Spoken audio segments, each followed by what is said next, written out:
I somehow doubt the Renault 4 was a car many people had on the cards to come to Gran Turismo, but alas, it is here with the 1.43 update, and we're going to see if it's any good. I could do the Evo first, but no, let's do the silly little French car. So of course the first step is to buy it, and it's available right now in the used car dealership for 24,200 credits. As it happens, all three of the cars are actually in the used dealership this time around. But as for the Renault, what have we got? Well, we have a mighty 33 horsepower from standard, dragging around just over 700 kilograms. So safe to say, it's going to be slow. However, I did think I'd give it a quick go in its stock form, just to see what it's like.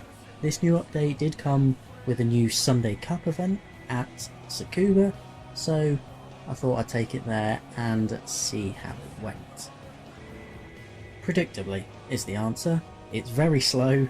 It wasn't even breaking the speed limit if it was driving in the UK at any point during the lap, and of course coming on comfort hard tyres and being driven through the front wheels, there was a fair bit of understeer. I did manage to overtake a few cars on a 3-lap race in order to finish 9th, but that was all it really had. However, no one's going to drive the car stock, so I think it's about time we went to customise and tune the Renault 4. So essentially it's up to the customisation and the tuning potential to decide if this car has any use in the game, historical significance aside. So it was over to the tuning shop to see how much power I could get in it and how much weight I could get out of it, and then see what we're working with. No engine swaps as of yet, but there is the potential for that to come in the next update. There are instances of real life of people shoving the Clio V6 drivetrain into this, which I would highly approve of. Although that would require a drivetrain swap really, which we can't do in GT7.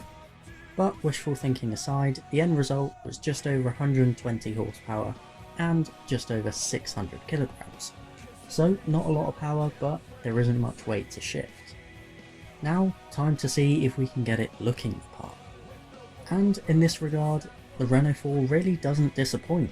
There's quite a few different bumper options which are very distinct from one another, and of course you can give it that rallying feel. You can also give it rally lights, which I didn't notice at first. And yeah, they've done a good job here. You can also fit a wide body. It's pretty noticeable, but not as mad as some of those real life contraptions that I mentioned earlier. But hey, it'll do. So after finding a style for my Renault 4, it was time to enter a race in the world circuit and see if it has any giant killing abilities. Fully tuned and on sports hard tyres, it was coming in about 440 performance points. Quite high, but I decided to enter one of the European Club and Cup 500 performance point events to see how it would do. I slapped a quick setup on and then it was out to the track, but immediately the car started behaving rather strangely. It goes without saying, of course it's still not particularly fast in a straight line, but getting on the brakes it was very good, obviously being light, but then turning in, it initially turned in really well, but then started to bounce, and then there was a lot of understeer typically in the second phase of the corners. And at this point I wasn't running the car with any kind of extreme setup, it wasn't very stiff or anything, but you never quite knew what it was going to do. But then I realised that was probably a product of having the wide body on and the wheels catching on the arches. So that is something to be wary of.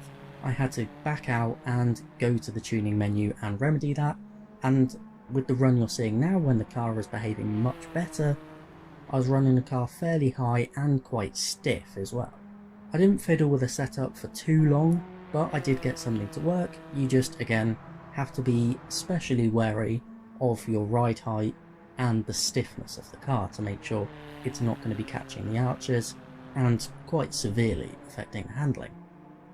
After that it was much better, it turned in pretty well, still a bit of understeer, but again that can be tuned out. Gran Turismo's AI are not brilliant, so I did still manage to secure a good result despite the high speed nature of the circuit, although this will definitely be better for tighter circuits. However, it's not really circuit racing that the Renault 4 is known for in the motorsport world. Of course, that would be rallying. But unfortunately, there aren't really any events where you can use it on a rally circuit. So I thought I'd set up a custom race and give it a go that way. And that did actually prove to be a lot of fun.